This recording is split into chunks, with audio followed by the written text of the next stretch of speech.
Hi there!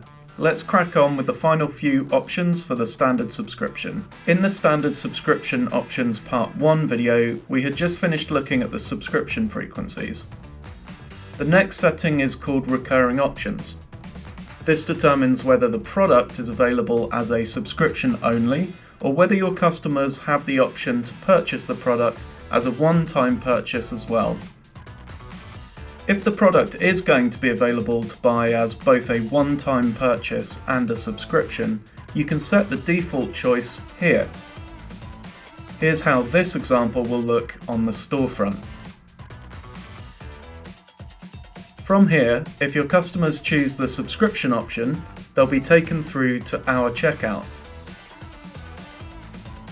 And if they choose the one-time option, they will be taken through to Shopify's checkout. The next option is for the maximum subscription length. In this section you have three main options. The first is no limit, which is fairly self-explanatory. This means that subscriptions will continue on a rolling basis. The second option is a subscription with a maximum number of orders. With this option, you can set one or multiple order limits.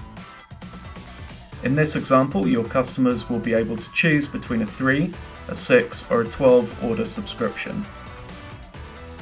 They'll still be charged based on the same frequency you set in the option above, every month in this example. After the selected number of orders, the subscription will expire, and if the customer would like to continue to receive the product, they'll need to resubscribe. You can also give the customer the option of both an ongoing or a maximum order subscription. In order to do this, check the Add Ongoing option box. Here's how this will look on your storefront.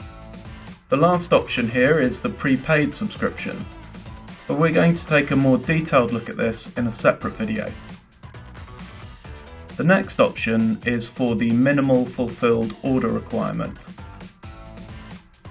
This sets a minimum number of orders that your customer must fulfill before they can cancel their orders or make adjustments such as swapping products. If you do plan on using this option, there are two important things to know. The first is you must take into consideration the legal requirements in the countries that you're selling to. We always recommend adding this information into your terms and conditions so your customers are aware. The second point is that the number of orders that you enter here includes the initial order at checkout. And the final option is step 4. Here you can build a discount into the subscription options. You have 3 discount options to choose from. The first is no discount. Subscription purchases will be set at full price. The second is the same discount on all orders. With this option, the initial purchase at checkout and all subsequent recurring orders will have the same discount applied. And with this final option, you can apply a discount for the initial order that changes to a different discount amount for all recurring orders. Here's how this will look on the storefront. And that's all for the standard subscription options.